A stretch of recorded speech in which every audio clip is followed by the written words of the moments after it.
के सवाल लिखो ना, उसमें कहीं न कहीं से सोच के एक दो संस्कृत का छोटा सा वाक्य जरूर डाल देना। तो इच्छा निरोधस तपः, ये सिंपल है। तप किसे कहते हैं? इच्छाओं के निरोध को तप कहते हैं। और खुलासा करने को समय हो तो यहाँ इच्छाओं के दमन को तप नहीं कहा है, बल्कि निरोध को तप कहा है। ये एक बहुत खास ध्यान देने की बात है। निरोध में और दमन में अंतर है। दमन तब होता है जब इच्छा पैदा हो जाती है। मुझे खाना खाने की इच्छा पैदा हो गई और अब मैं ज़बरदस्ती सोच रहा हूँ नहीं नहीं मुझे खाना नहीं है, आज तो मेरा व्रत है, चलो उठो, यहाँ मत बैठो, ज़्यादा मन हो वहाँ, ऐसे करके हमें उसको कंट्रोल करना पड़ रहा है बहुत तेज़ी से, वो दमन है। और निरोध उसका नाम है कि जब हम अपने स्वाध्याय में, पूजा में, धर्म ध्यान में ऐसे डूबे पड़े हैं कि कब दिन पूरा हो गया पता ही नहीं चला, भूख ही नहीं लगी, ध्यान ही नहीं आया, भोजन की याद ही नहीं आना, इसका नाम है निरोध। समझ में आया? दमन में और निरोध में बहुत बड़ा अंतर है। और आपको ये 12 नाम याद जरूर रखने सबको। पहले तप का नाम है अनशन। अगर ये नाम याद नहीं रह रहा हो तो उपवास। पहले तप का नाम है अनशन, दूसरे का नाम है अवमौदर्य, तीसरे का नाम है वृत्ति परिसंख्यान, चौथे का नाम है रस परित्याग, पांचवें का नाम है विविक्त सय्यासन और छठे तप का नाम है काय क्लेश। ये एक बार थोड़ा सा मेहनत करके 10-15 मिनट लगा के ध्यान दे करके ये 12 तपों के नाम याद कर लो। 6 तप बहिरंग है, ये बाह्य और अभ्यंतर शब्द कठिन लग रहा हो तो बहिरंग अंतरंग ऐसे कर लेना और परिभाषा दिखा देना कि जो बाहर से दिखाई देते हैं, जिनमें बाह्य क्रिया मुख्य है, वे बहिरंग तप है, और जिनमें अंतर साधना मुख्य है उसका नाम आंतरिक। जो आत्मा के भावों की ज़्यादा मुख्यता है उन तपों को कहते हैं अंतरंग, और जिन तपों में बाह्य क्रिया की प्रधानता है उसका नाम है बहिरंग तप। और ये अनशन, अवमौदर्य, इन सब का में बाह्य क्रिया की मुख्यता है। अनशन माने बिल्कुल कुछ नहीं खाना। अवमौदर्य का दूसरा नाम है एकासन। अनशन, अवमौदर्य। वृत्ति परिसंख्यान का मतलब है खाना, एक बार खाना, लेकिन उसको भी लिमिट में खाना। कोई ना कोई परिसंख्या मतलब होता है मर्यादा। परिसंख्या शब्द का मीनिंग है मर्यादा। मर्यादा, जैसे मैं 5 ही आइटम खाऊंगा। वृत्ति परिसंख्यान कई तरह का होता है। जैसे कोई मुनि महाराज ये सोच ले कि मैं एक ही घर के आगे जाऊंगा आज, अगर वहाँ विधि बैठ गई तो आज आहार कर लूँगा।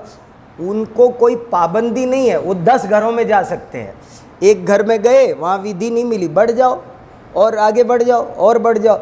लेकिन वो एक दिन ये नियम ले लेते हैं कि आज तो मैं 2 ही घरों में जाऊंगा, एक में मिल गई कोई बात नहीं, नहीं मिली दूसरे में जाऊँ, और वहाँ भी नहीं मिली तो फिर मैं अब आगे नहीं जाऊंगा, आके उपवास कर लूँगा। तो उन्होंने कहीं न कहीं अपने को नियंत्रित कर लिया, मर्यादित कर लिया। इसका नाम है वृत्ति परिसंख्यान। वृत्ति माने भोजन की इच्छा, और उस पर मर्यादा विथ कंट्रोल। भोजन करूँगा लेकिन इस कंट्रोल, कोई भी मर्यादा हो सकती है। ये भी वृत्ति परिसंख्यान है।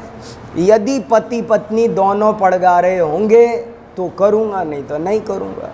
तो मैंने कोई कुछ ना कुछ मन में सोच साच लिया। आप तो ये समझ लो हमने हमारी एक शर्त बना ली, वो शर्त पूरी होगी। हम तो आपने 10 आइटम परोस दिए, हम तो उसमें से कहेंगे कि हम तो आज 2 ही खाने वाले हैं, तो ये हो गया वृत्ति परिसंख्यान में बहुत बात होती है। पहला अनशन, दूसरा अवमौदर्य, तीसरा वृत्ति परिसंख्यान। चौथा रस परित्याग, उसमें भी 6 प्रकार के रस है, कोई ना कोई रस, आज दूध नहीं लेंगे, आज मीठा नहीं लेंगे, ऐसा करके छोड़ना, आज नमक नहीं लेंगे, ये रस परित्याग है। और इनकी सब बड़ी डिटेल बातें, लंबी चौड़ी, आप तो एक एक लाइन में, 2-2 लाइन में जरा जरा सा लिखिए आना, बस वही है खुलासा। वृत्ति परिसंख्यान, रस परित्याग, विविक्त सय्यासन, विविक्त माने एकांत में, सोना उठना बैठना, अकेले रहना, एकांतवास। एकांत भी बहुत लोगों को डराता है, तो एकांतवास विविक्त सय्यासन। और कुर्सी की जरूरत पड़ेगी मुझे। फिर काय क्लेश। काय क्लेश क्या होता है? काय क्लेश का मतलब है काया में कोई क्लेश हो तो भी हम विचलित ना हो। जैसे मान लो हमने आसन लगा के बैठे और बैठने के बाद में हमको पैरों में कोई कंकड़ चुभ रहा है तो चुभने देना, उसकी वजह से ध्यान को नहीं छोड़ना, ये है काय क्लेश। काया को क्लेश देना नहीं, बल्कि काया के क्लेश की वजह से भी विचलित नहीं होना, वो काय क्लेश है। तो विविक्त सय्यासन, काय क्लेश, ये 6 बहिरंग तप है। 6 अंतरंग तप है। प्रायश्चित्त, मन शुद्धि के लिए अपने दोषों को की निंदा करना, आलोचना करना, ये प्रायश्चित्त है। विनय, देव शास्त्र गुरु के प्रति अहोभाव आना, उनकी महिमा हृदय में पैदा होना, इसका नाम विनय है। हाँ,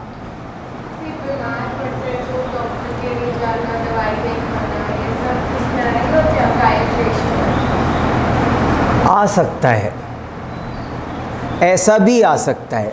जैसे मान लो बुखार आया, एक आदमी ऐसा निर्णय ले सकता है मुझे नहीं लेना दवाई, शांति से मैं मेरा काम करूँगा, विचलित नहीं हो रहा। ये अपनी अपनी शक्ति पर, बड़े महापुरुषों की शक्ति पर डिपेंड करता है, लेकिन हर आदमी के लिए हर क्रिया नहीं है। परिणाम खराब नहीं होने चाहिए, मुख्य है परिणाम, ज़बरदस्ती नहीं करना चाहिए।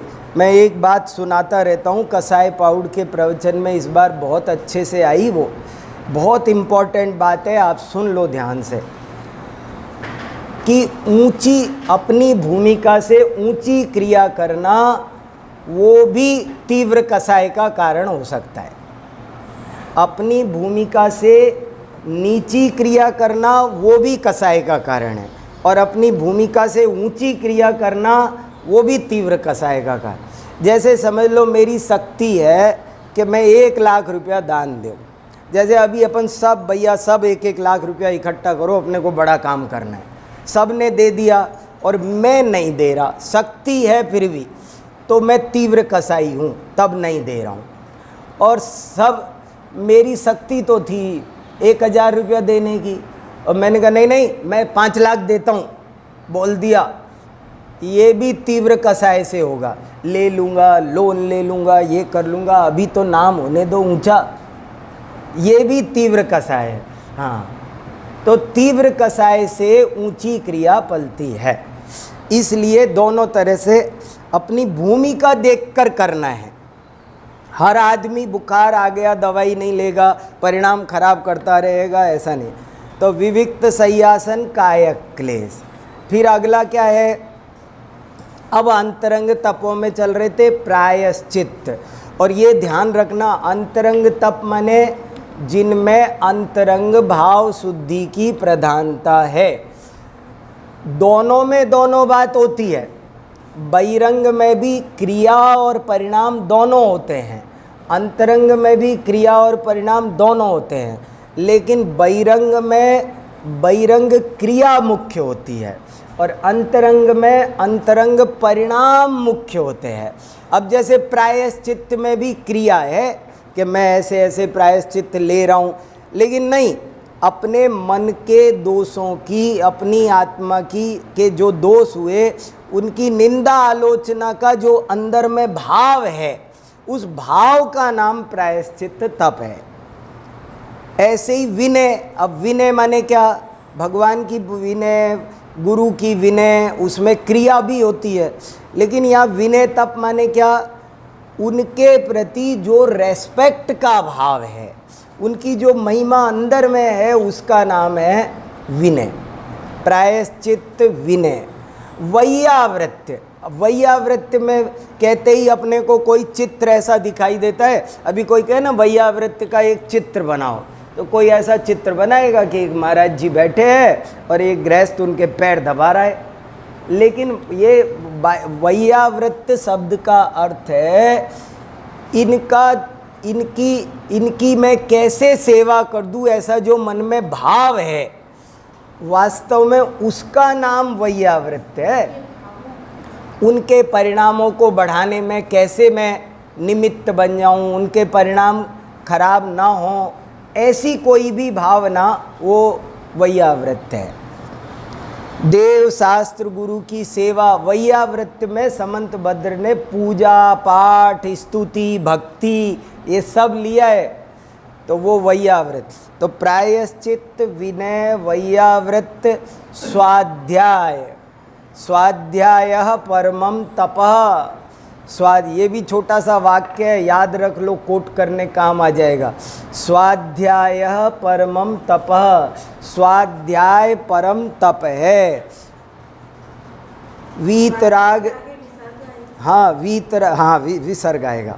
वीतराग सर्वज्ञ देव द्वारा कथित जिनवाणी का बारंबार अध्ययन चिंतन मनन पढ़ना पढ़ाना लिखना लिखाना सब स्वाध्याय है। और ये परम तप कहा गया है क्योंकि इसमें हमारा उपयोग बहुत गहराई से एकाग्र होता है।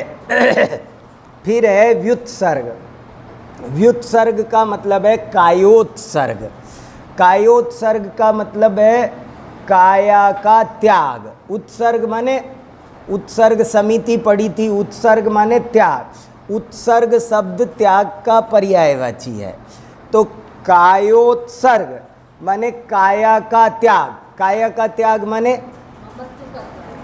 काया का त्याग कर देंगे तो मर ही जाएंगे। तो काया का त्याग माने काया के प्रति ममत्व का त्याग, मोह का त्याग। ध्यान करते हैं तो हम भूल जाते हैं कि हम शरीर है, इसी का नाम है कायोत्सर्ग। और अंतिम तप का नाम है ध्यान। और एकाग्र चिंता निरोधो ध्यानम, ध्यान की परिभाषा है एकाग्र चिंता निरोधो ध्यानम। एक ही वस्तु पर अपने उपयोग को कंसंट्रेट करना, अन्य जगह का चिंतन रोक देना, एकाग्र चिंता निरोधो। चिंता निरोधो माने, चिंता माने और किसी का चिंतन रोक देना, एक ही पर फोकस करना, इसका नाम है ध्यान। और इसमें ये लिख देना और कुछ ध्यान तप के बारे में कुछ खास बातें। और पहली बात कि पहले से दूसरा बड़ा है, दूसरे से तीसरा बड़ा है, तीसरे से चौथा बड़ा है, माने सबसे बड़ा है 12वां और सबसे छोटा तप है पहला। ये शास्त्रों में ये भी ये क्रम क्यों है? क्योंकि उत्तरोत्तर बड़े हैं, उत्तरोत्तर बड़े हैं। पहले से दूसरा, सबसे बड़ा तप है ध्यान। पहला तप है अनशन, उपवास। उपवास आप साल भर भी करो, सारी जिंदगी भी करो तो केवल ज्ञान होने की गारंटी नहीं है। लेकिन ध्यान आप 48 मिनट कर लो, गारंटी है केवल ज्ञान की। इसलिए ध्यान सबसे बड़ा है।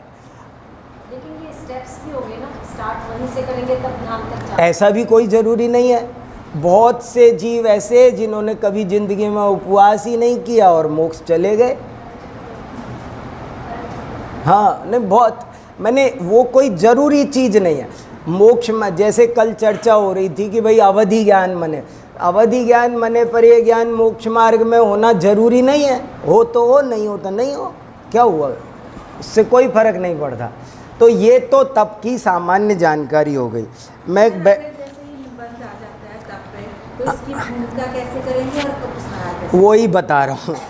अब मैंने सोचा अगर जो लोग अपनी क्लास में तो बहुत पढ़ने वाले लोग ज़्यादा हैं, गहराई में जाने वाले, जो वास्तव में तप पर एक बहुत सुंदर छोटी सी किताब लिखी जा सकती है और लिखनी चाहिए, इसकी ज़रूरत है।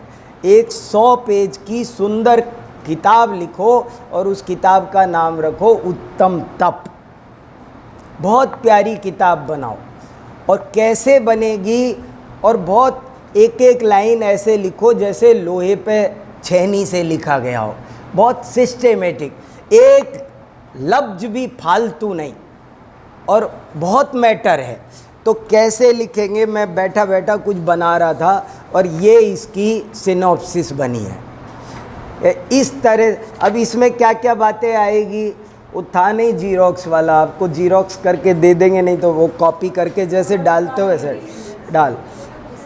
अब देखो मैंने क्या किया, सबसे पहले हम भूमिका लिखेंगे, तप के बारे में भूमिका लिखेंगे। तो तप का वर्णन कहाँ, क्यों, कैसे आया, वो थोड़ा सा हम वो बताएं।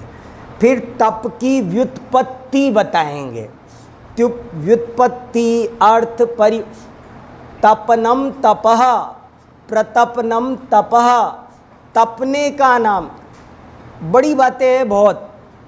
तपना, तपाना, इसी से तपाना शब्द बना। घी को तपाते हैं ना तो क्या होता है, उसमें से छाछ निकल जाती है। पानी को तपाते हैं ना, तपाना बहुत ज़रूरी है। आजकल रोग क्यों बढ़ रहे हैं, लोग शरीर को तपाते नहीं हैं।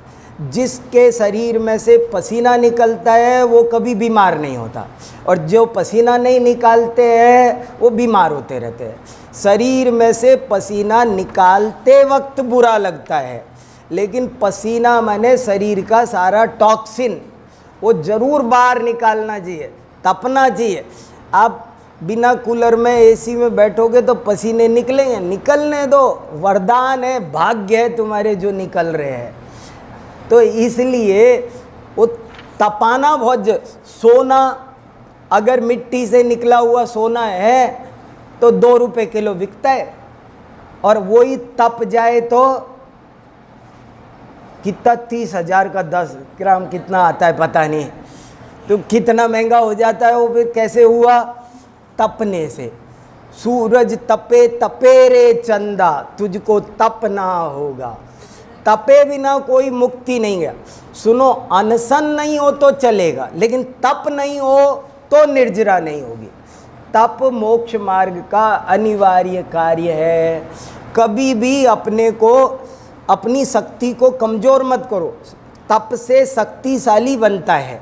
इसलिए तप का क्या, तपनम, प्रतपनम, तपः, परिभाषाएं हैं। तप की व्युत्पत्ति है, अर्थ है, तप की परिभाषा है, बड़ी सुंदर। बहुत लंबा टॉपिक है, मैं बताऊं तो तब सब चीज़ों में बहुत टाइम लगेगा, अब उनको और भी दूसरी बातें करनी है। फिर तप में एक टॉपिक ये भी लेना है, तप का जैन दर्शन में वैशिष्ट। दुनिया के सभी धर्म दर्शनों में तप की बात आई है, वैदिक धर्म में तो बहुत आई है, और बड़े बड़े खूब आई है। पंचाग्नि तप और क्या क्या क्या क्या बड़े ज़बरदस्त ज़बरदस्त तप करते हैं, कितने कितने तप। तो उन तपों में क्या जैन दर्शन से कोई फर्क है, और है तो क्या है, इसको भी आपको अच्छी तरह रिसर्च करके सामने लाना पड़ेगा। क्या बात है, जैन शास्त्रों में जब भी तप का वर्णन आया तो तप के साथ साथ कुतप का भी आया। तो आपको तप और कुतप में क्या अंतर है, ये भी एक हेडिंग डालना होगा। मतलब मैंने सोचा कि तप की किताब में क्या क्या होना चाहिए। आपने तप पर किताब लिखी और तप और कुतप में कोई अंतर नहीं बताया, तो फिर आप अपने पाठक को भटका रहे हो। तो तप और कुतप में अंतर बताना है। फिर एक ये भी आना चाहिए, बहिरंग अंतरंग तप की मैत्री, तप की विकृतियाँ, तप का प्रयोजन, तप का फल। देखो एक और बहुत बढ़िया मैंने हेडिंग डाला है, तप का प्रयोजन और तप का फल। किसके समझ में आया बताओ? कुछ समझ में आया? तप का प्रयोजन और तप का फल, जरा ध्यान से सुनो। तप का प्रयोजन, उद्देश्य, तप का पर्पज, तप क्यों कर रहा है कोई साधक, और एक तप का फल। तो तप का प्रयोजन अलग है और तप का फल अलग है। प्रयोजन वो है जो वो चाहता है, जिसके लिए वो कर रहा है। तप का प्रयोजन है आत्मशुद्धि, मोक्ष प्राप्ति, राग द्वेष का विनाश। तप का पर्पज ये है। लेकिन तप का फल क्या है?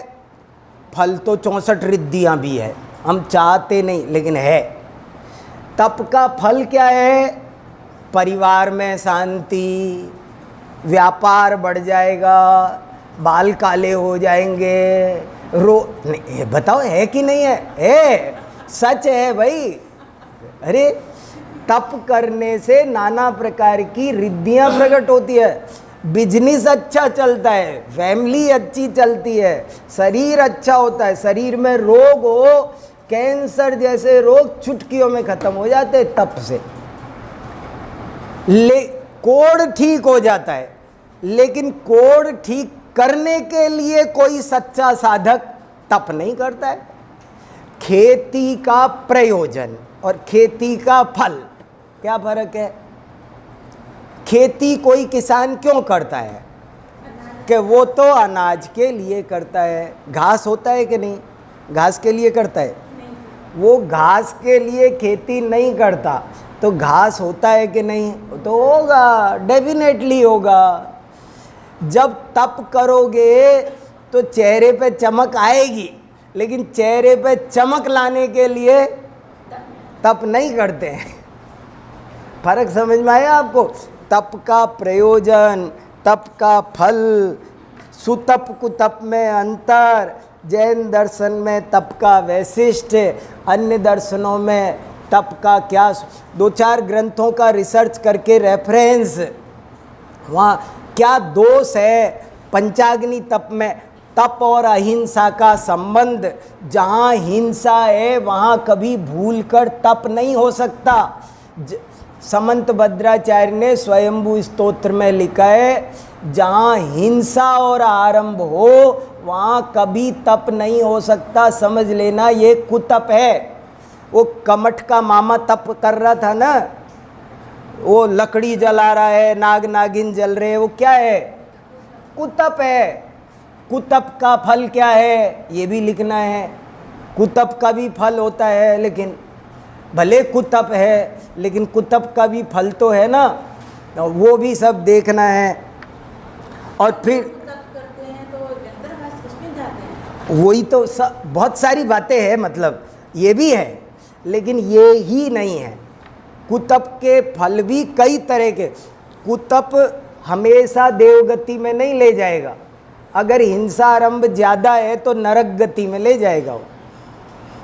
अगर मंद कसाई है तो जाता है कुतप से कोई मंद कसाई कुतप करे तो स्वर्ग आदि प्राप्त कर सकता है, लेकिन तीव्र कसाई का तो कुतप दुर्गति का कारण बनता है। इसलिए ये तप का बहुत जरूर। फिर एक ये भी बहुत अच्छा, बहुत इंटरेस्टिंग और बड़े काम का विषय है, बहिरंग अंतरंग की मैत्री चाहिए। देखो सुनो, बहुत बढ़िया, कई बड़े बहुत अच्छे, ये कई घंटे सोचने के विषय में तो थोड़ी थोड़ी देर में बता दे रहा हूँ जल्दी जल्दी। कि जैसे रोटी को दोनों तरफ से सेकना जरूरी है, एक ही तरफ से सेको तो क्या होगा? मान लो मैं रोटी को एक ही तरफ से सेकूँ तो क्या होगा? कि वो जल जाएगी, कच्ची रह जाएगी। इसलिए उसे दोनों तरफ से सेकते हैं, तब वो ऐसे ही बहिरंग। अच्छा, और एक बात है, बहिरंग तप साधन है, अंतरंग तप साध्य है। साधन साध्य का भी फर्क है। जैसे सुनो, मुझे दाल चाहिए, दाल पकानी है, दाल खानी है, तो अब दाल कैसे पकेगी? दाल को रख दूँ डायरेक्ट गैस पर? उसे कुकर में रखना पड़ेगा। कुकर तपाना पड़ेगा तब दाल तपेगी, समझना। तो खाली कुकर ही रख दे तो बहुत अच्छा। आप आर्ग्यूमेंट करोगे ना तो जो उदाहरण इसमें है वही अंतरंग बहिरंग मैत्री इसमें।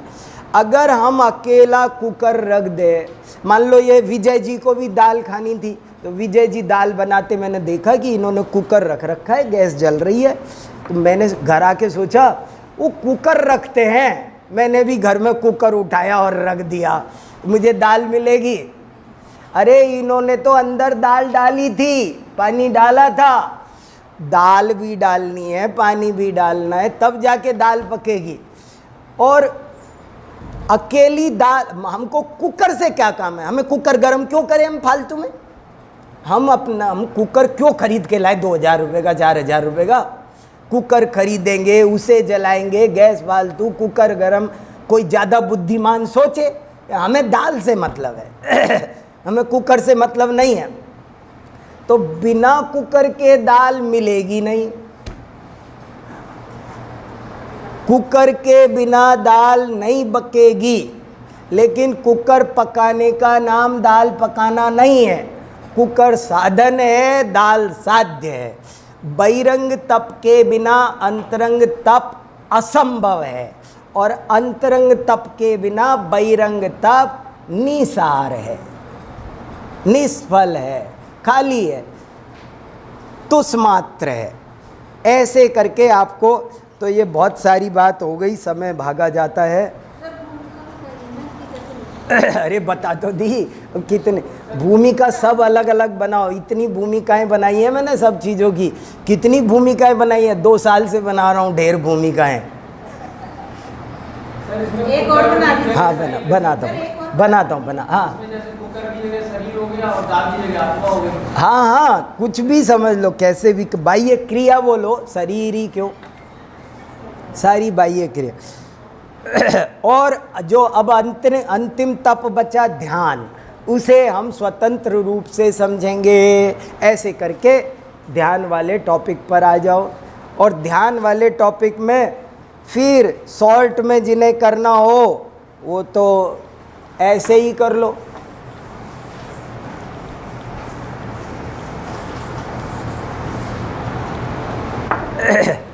अब शुरू होगा ध्यान।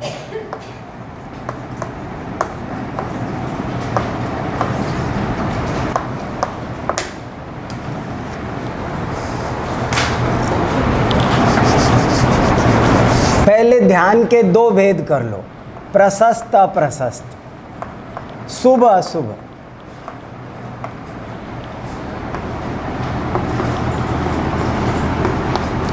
अब ध्यान वाला प्रश्न आए तो उसकी भूमिका ऐसी बनानी है, ध्यान एक बड़ा ही विस्तृत और गूढ़ गंभीर विषय है, और ज़्यादातर लोग ऐसा समझते हैं कि ध्यान अच्छा ही होता है। लेकिन जैन आचार्यों ने इस विषय को समझाने के लिए ध्यान के 2 भेद किए हैं कि ध्यान 2 तरह का होता है, अप्रशस्त ध्यान भी होता है और प्रशस्त ध्यान भी होता है। हर ध्यान उपादेय नहीं होता, हेय भी होता है। हाँ बोलो बेटा।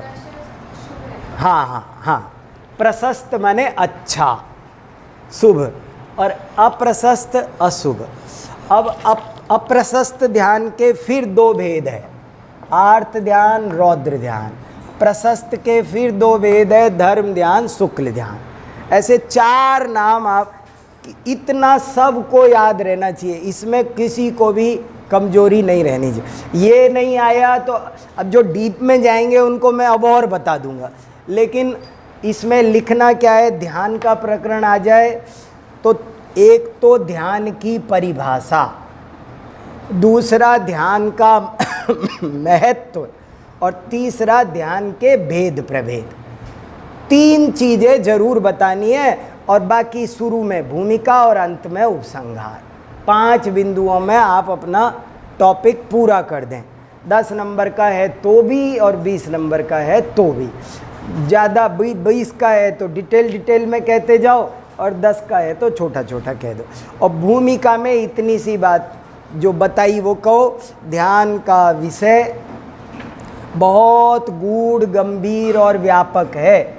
सभी धर्म दर्शनों में ध्यान की चर्चा आई है। ध्यान को योग के नाम से भी जाना जाता है। आजकल योग को बहुत महत्व अंतर्राष्ट्रीय स्तर पर भी मिल चुका है। 21 जून को विश्व योग दिवस सारे विश्व में मनाया जाता है और इसलिए इस ध्यान योग का स्वरूप ध्यान पूर्वक समझने योग्य है कि नहीं?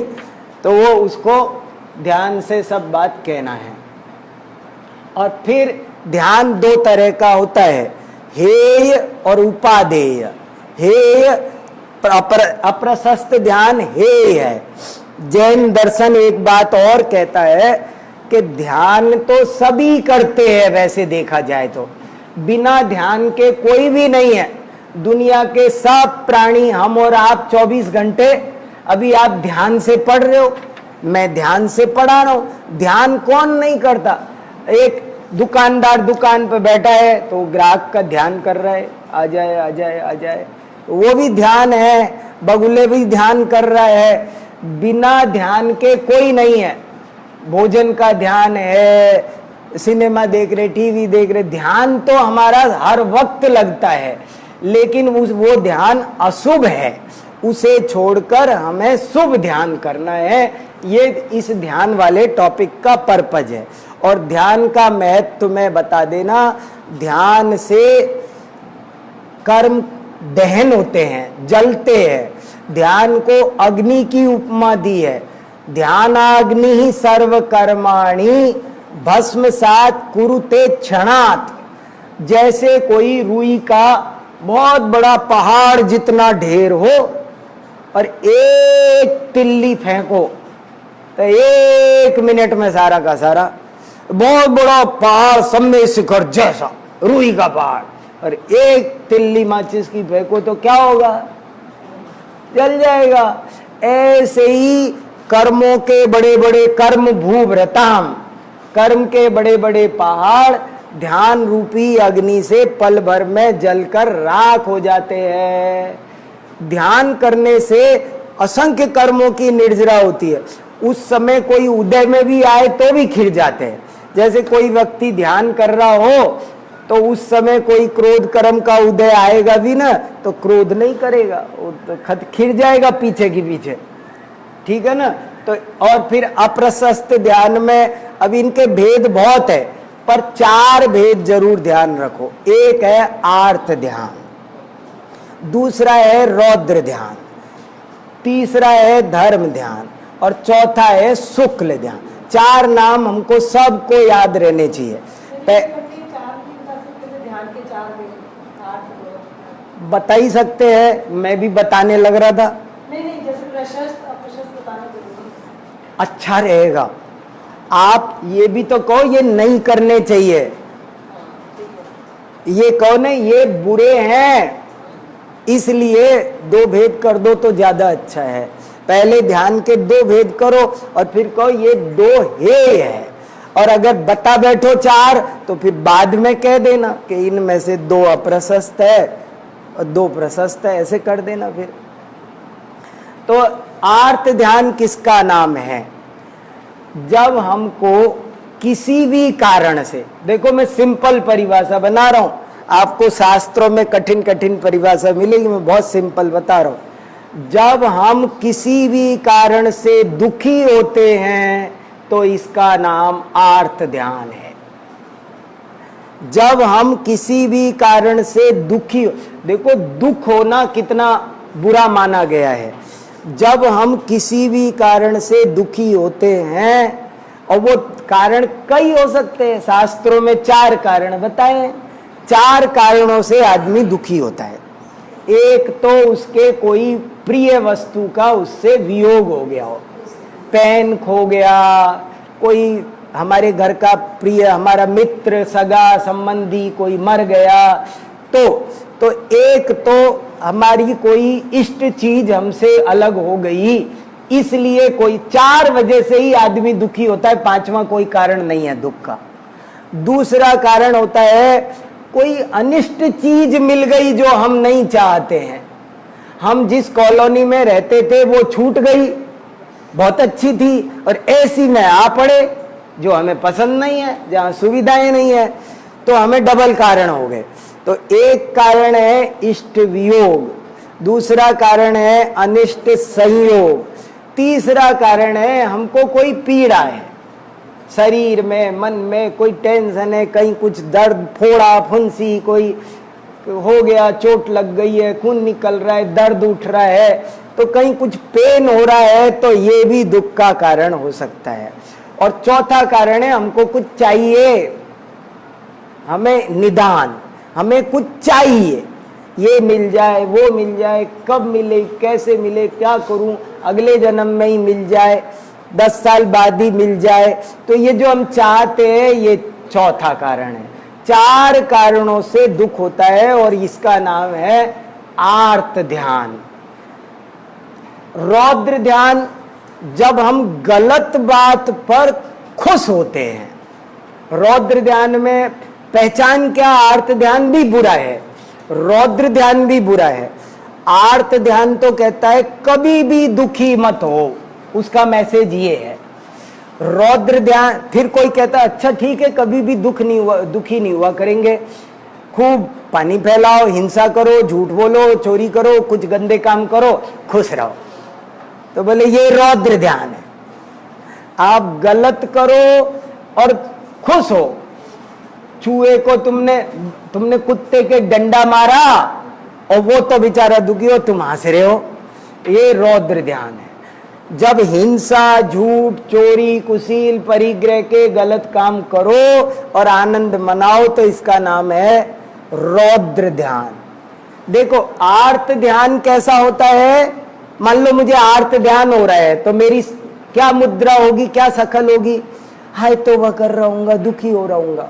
और रौद्र ध्यान हो रहा होगा तो क्या होगा मेरी मुद्रा, मैं खुश हो रहा हूंगा, लेकिन मेरी वो खुशी रावण जैसी अट्टहास करने वाली होगी, वो कि भैया हमने किसी को सजा दी और हमने गलत काम किया, झूठ बोले और हंस रहे, चोरी की और हंस रहे हैं, तो ये रौद्र ध्यान है।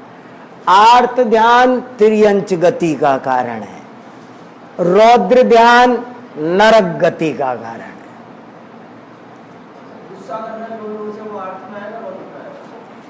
किस वजह से कर रहे हो ये देखो ना, और गुस्सा करके खुश हो रहे हो तो और भी आर्त रौद्र ध्यान में उसकी भावना पर डिपेंड करता है। व्यंग अच्छा भी होता, व्यंग अच्छा भी होता है।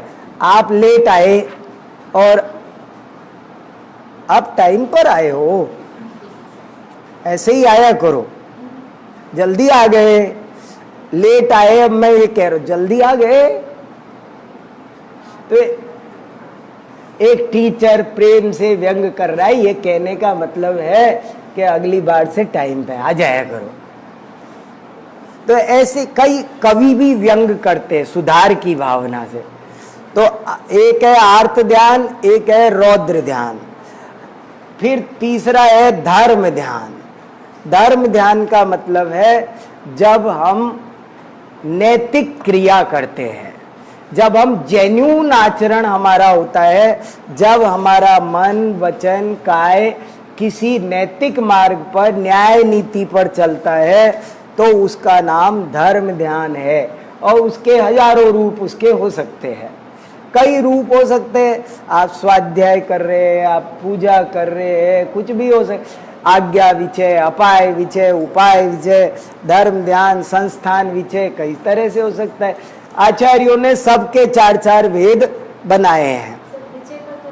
विचय माने चिंतन, आज्ञा का विचय माने विचार, आज्ञा का विचार, उपाज्ञा विचय, अपाय विचय, और क्या, आज्ञा विचय, अपाय विचय, विपाक विचय और संस्थान विचय, ये 4 इसके धर्म ध्यान के भेद है। और शुक्ल ध्यान के भेद है। शुक्ल ध्यान एक बहुत ही सूक्ष्म ध्यान है, और वो केवलियों के ही होता है, और 12वें 13वें गुणस्थान के बाद ही शुक्ल ध्यान होता है, उससे पहले किसी को शुक्ल ध्यान नहीं होता। ये 4 थोड़ा, हाँ 12वें में नहीं है कोई भी, 13वें से है, 13वें से शुक्ल ध्यान है, 12वें तक है ही नहीं। और अंतिम शुक्ल ध्यान तो 14वें में है, वो तो अयोग केवली है। तो इस तरह ये ध्यान वाला प्रकरण थोड़ा कर लेना। हाँ अब बोलो, अब आप लोग। हाँ हाँ पूरे दिन हम ध्यान कर रहे हैं, 2 घंटे बहुत मुश्किल कराए ये वाले ध्यान करने, तो फिर कैसे होगा? जो 1/3 वाला हिसाब था उस हिसाब से उस समय मेरा जो समय चल रहा होगा, कि पूरी आयु 100 वर्ष की है, 1/3 का 2/3 देखेंगे, हाँ, तो उस समय के हिसाब से वो बंद होता है। सारा कैलकुलेशन होगा, जो दिया है लिया है खाते में प्लस माइनस करके जो बचेगा वो बचेगा, और वैसा ही योग भी बैठता है।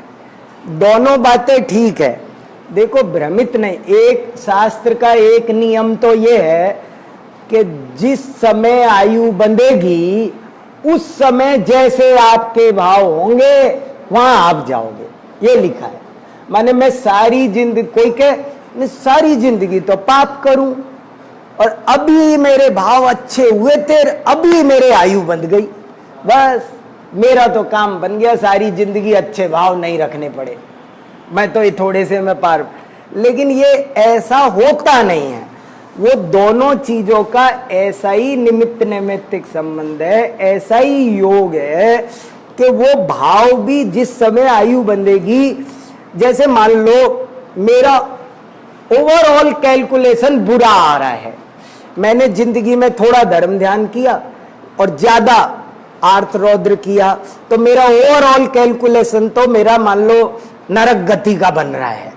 तो जिस समय मुझे आयु बंधनी होगी वो भी उसी समय बनेगी जिस समय मेरे वो नरक गति जैसे रौद्र ध्यान के परिणाम होंगे।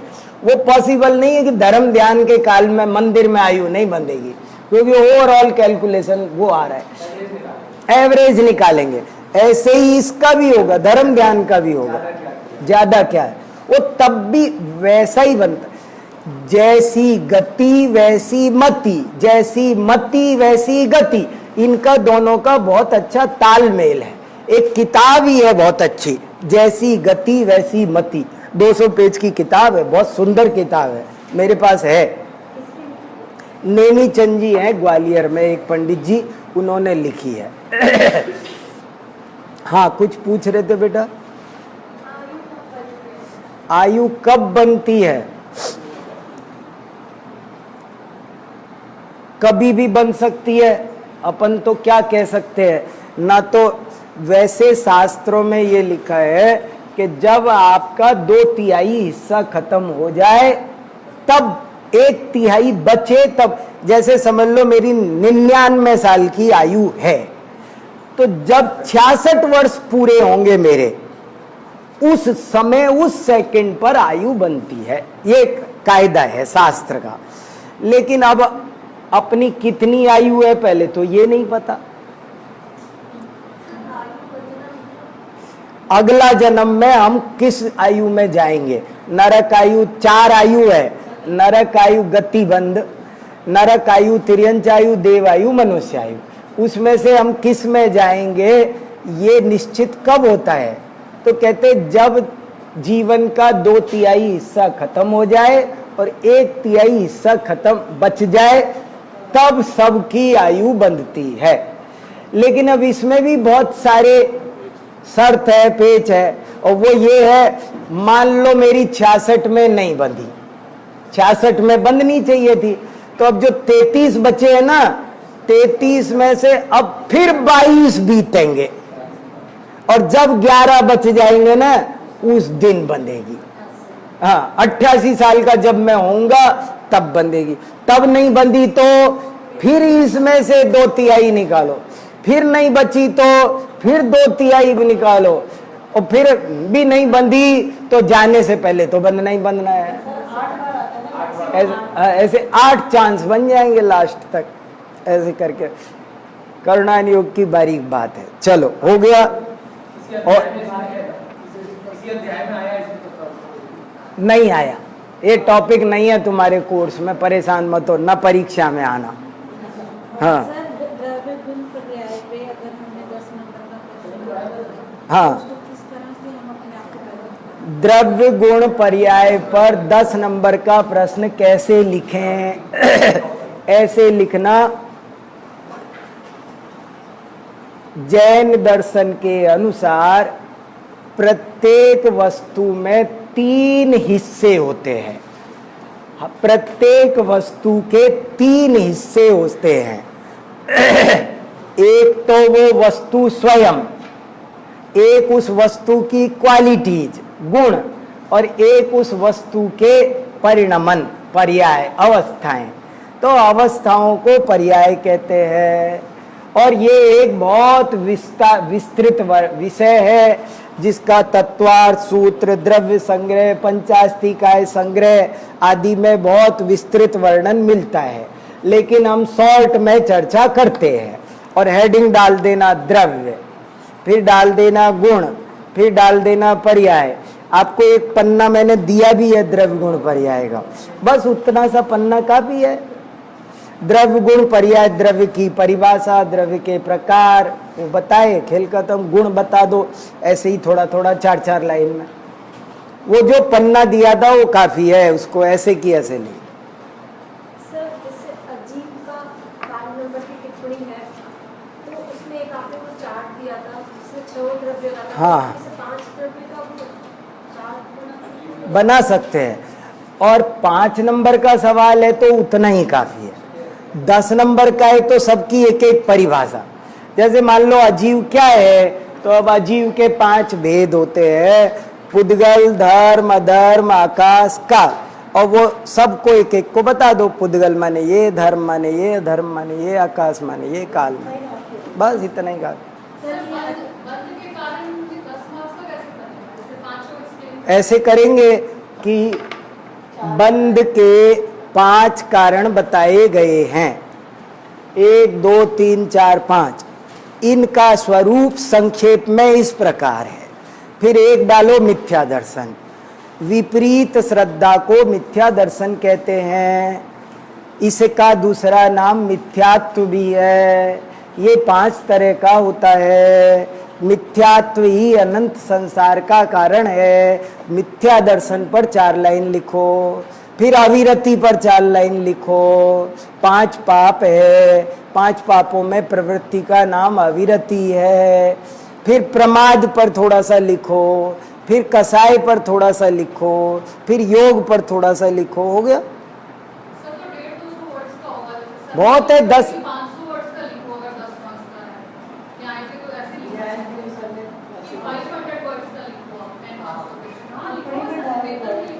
वो आपको बहुत पढ़ाना चाहते हैं, उनका इंटेंशन अच्छा है। आपको 500 पेज कह रहे हैं ना, वो तब भी बहुत से लोग 250 लिख के आएंगे। और पढ़ो ना, अब रात और दिन पढ़ लो थोड़े दिन।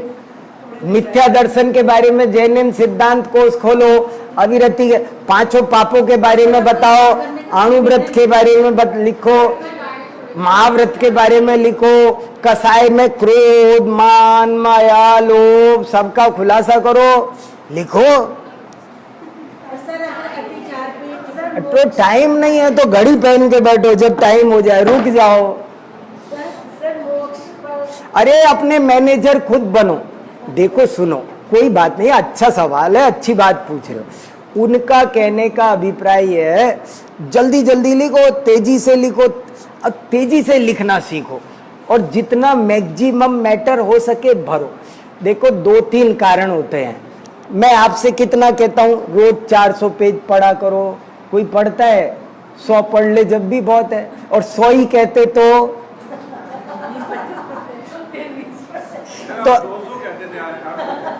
हाँ 400 भाई ज्यादा क्या हो रहा है, बोलना इसलिए भी पढ़ रहे और उनमें मैटर भी होता है, ऐसी बात नहीं है। और इसी बहाने पढ़ लोगे थोड़ा थोड़ा, इसलिए कहा है। बाकी घड़ी आपकी मालिक है, जब टाइम हो जाए तो ज्यादा नहीं लिखना, छोड़ के नहीं आना है। ऐसे नहीं कि हाँ हमसे तो कहा था, हम तो 500 पेज लिखने लग गए, लास्ट का 20 नंबर का छोड़ गया। अतिचार पे टिप्पणी लिखनी है तो कैसे? मतलब एक लाइन में कि जो व्रत में दोष लगता है अतिचार है, फिर एक नंबर का क्यों है? 60 अतिचार होते हैं, नाम गिना दो। टिप्पणी में सबके नाम आते हैं। तो अब आप कह रहे हो ना एक नंबर का कैसे लिखे? तो कैसे करें? ऐसे लिखो ना, सम्यक दर्शन के 5 अतिचार होते हैं, अहिंसा व्रत के 5 अतिचार होते हैं, सत्या, कैसे ना कैसे वो पेज भर दो ना पूरा। थोड़ा सा समझा दो। उसमें जो उससे संबंधित जितनी बातें कही जा सके उतनी तो खरीद लो, जितने जेब में पैसे उतना तो सामान खरीद लो।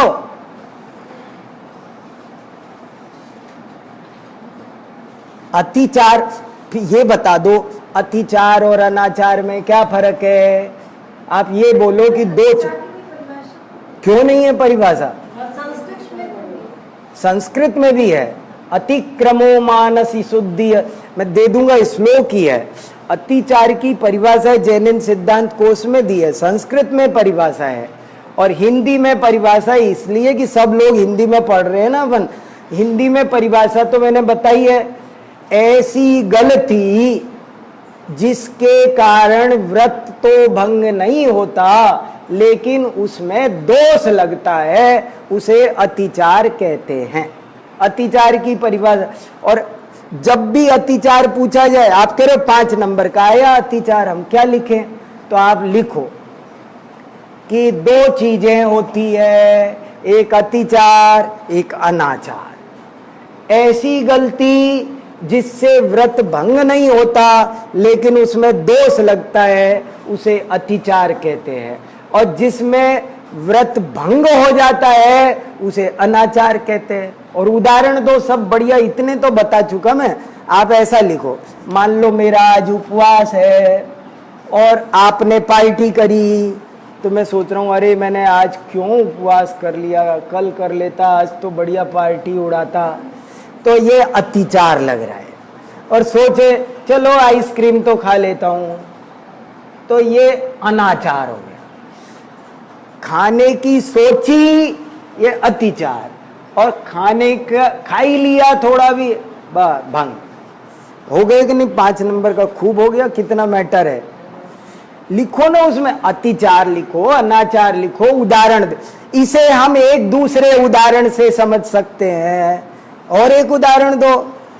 अरे जगह भरना, शॉर्ट में कहना, विस्तार में कहना, ये भी तो कला है। मैं कितना बता चुका आपको। एक निबंध आया, घोड़ा कैसे दौड़ता है, उत्तर सीमा 10 पृष्ठ। अब सारे बच्चे क्लास में बैठे थे, 10 पेज में कैसे लिखे घोड़ा कैसे लिखता है।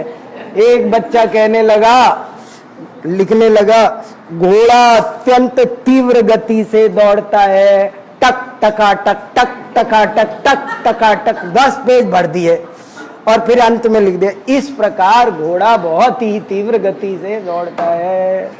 सब फेल हो गए, वो पास हो गया। अरे पेज भरना भी सीखो भाई, ये भी परीक्षा आ गया ना, उसी चीज को दोबारा रिपीट कर दो ना। देखो, परीक्षा में पास होना एक कला है। मेरी ये बात याद रखना, भूलना नहीं। परीक्षा में केवल ज्ञानी पास नहीं होते हैं, ज्ञानी फेल हो जाते हैं, कलाकार पास होते हैं। ज्ञान की परीक्षा नहीं होती। हाँ, वो उसमें स्मार्टनेस अलग है। वो हमें क्या क्या आता है वो हमको खोज के निकालना है। ये इसकी जगह ये भर दो, इसकी जगह ये भर दो, कुछ ना कुछ चिपकाओ वहां पर। अतिचार कैसे लेते हैं? जब गलती हो ना तो हमें फिर प्रायश्चित्त कर लेना चाहिए, नमोकार मंत्र बोलना चाहिए। नमोकार मंत्र लिख दो, क्या गलत है? 5 लाइन भर गई ना, कि ऐसे चत्तारी दंडक पढ़ना चाहिए, स्तुति पढ़ना चाहिए, भरो कुछ तो लिखो उसमें। परीक्षा की टेंशन में कौन सा ध्यान है? तुम अच्छे से करो, धर्म ध्यान ही हो रहा है, तुम और कोई चिंता मत करो, एंजॉय करके पढ़ रहे हो, स्वाध्याय के रूप में पढ़ो ना इसे। और बोलो, कुछ दिक्कत नहीं है, बहुत अच्छा चल रहा है, सबकी अच्छी तैयारी है बिल्कुल। लेकिन घबराओ नहीं, मैं तरीका बता रहा हूं, छोड़ना नहीं, कैसे भी समय पे पहुंच जाना, परीक्षा दिए बिना किसी को रहना नहीं है, एक को भी, और परीक्षा में टाइम से आना है, टाइम से पहले आना है, और बिल्कुल रिलैक्स रह के शांति से पेज भरते जाओ। जो जो आता है, आपकी घड़ी कह रही है इसका टाइम हो गया, बस छोड़ दो, कह रही है टाइम, तो कुछ भी लिख दो, जो आता है वही लिख दो। जब अतिचार लग जाए तो 24 तीर्थंकरों के नाम पढ़ लेना चाहिए, ऋषभ, अजित, संभव, अभिनंदन लिख आना। सच है, गप नहीं ठोक रहा मैं, नहीं गप नहीं ठोक रहा हूं मैं, वो है कि नहीं है बताओ आप। हमें एकांत में सामायिक पे बैठ जाना चाहिए, हमें एक उपवास और कर देना चाहिए, कोई रस त्याग कर देना चाहिए, ऐसे कर लेना चाहिए, स्वाध्याय का नियम ले लेना चाहिए, बोलो ना उसमें क्या है।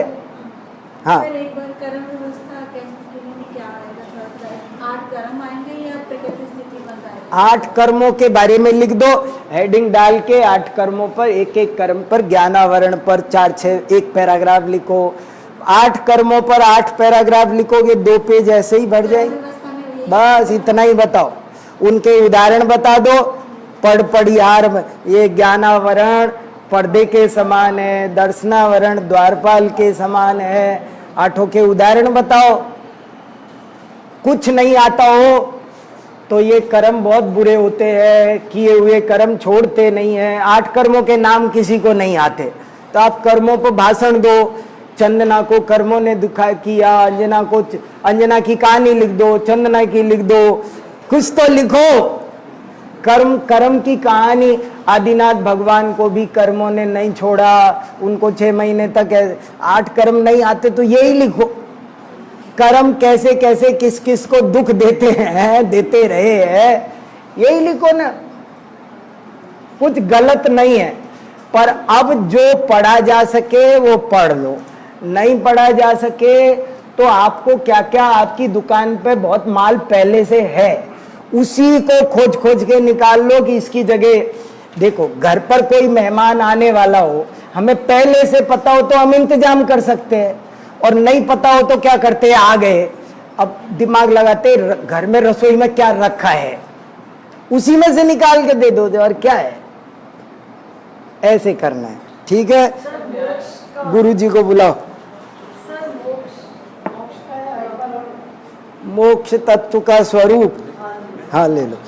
मोक्ष तत्व के स्वरूप, 10 नंबर में लिखा है। मोक्ष का मतलब, हाँ हाँ हाँ हाँ सब ले लो। हाँ, मोक्ष तत्व का स्वरूप ये है कि जिसमें आत्मा के समस्त भाव कर्म, द्रव्य कर्म, नो कर्म का नाश हो जाए, और आत्मा जब पूर्ण शुद्ध हो जाए तो उस दशा को मोक्ष कहते हैं। और बहुत से लोग ऐसे कहते हैं कि आत्मा का ही नाश हो जाता है, लेकिन जैन दर्शन ऐसा नहीं मानता है। ऐसे करके वो निगेटिव भी थोड़ा बता देना, दोष शुद्ध होंगे, और उदाहरण देना, जैसे सोने की गंदगी नष्ट होती है, सोना नष्ट नहीं होता है, ऐसे करके। तो 10 नंबर में सारा ये, हाँ, इसको बढ़ा देना ना, अभी मैं बढ़ाऊंगा तो 15 मिनट मैं लगा दूंगा। न्याय शास्त्र में आता है राग द्वेष का मोक्ष को कैसे बढ़ा के लिखते हैं, ये मेरी तत्वार्थ सूत्र प्रदीपिका पढ़ लेना। मुझे 1-1 घंटे में 1-1 अध्याय पर प्रवचन करने थे, तो मोक्ष तत्व वाले अध्याय में 9 ही सूत्र है। अब 1 घंटा कैसे बिताऊं, तो मैंने देखो कैसे बिताया है उसे। जैसे मोक्ष पर आता है तो पहले वो सूत्र लिखी, फिर इसकी व्याख्या। हाँ, सूत्र जिसको याद हो वो जरूर लिखो, सूत्र याद हो वो जरूर लिख देना, नहीं याद हो वो घबराना नहीं। मेरी मुसीबत ये है, मैं कह दूं हाँ सूत्र लिखो, तो अब जो नहीं लिख सकते वो सचिन बोलेगा ये क्या कर दिया, मैं तो नहीं लिख पाऊंगा ये कठिन सूत्र, अब क्या करूं? तो लिख दो। आता है तो अपनी प्रतिभा विज्ञापन से ही दुनिया चलती है, अपना विज्ञापन करो, और नहीं कर पा रहे तो कोई बात नहीं है। चलो ठीक है, गुरुजी का टाइम जा रहा है अब।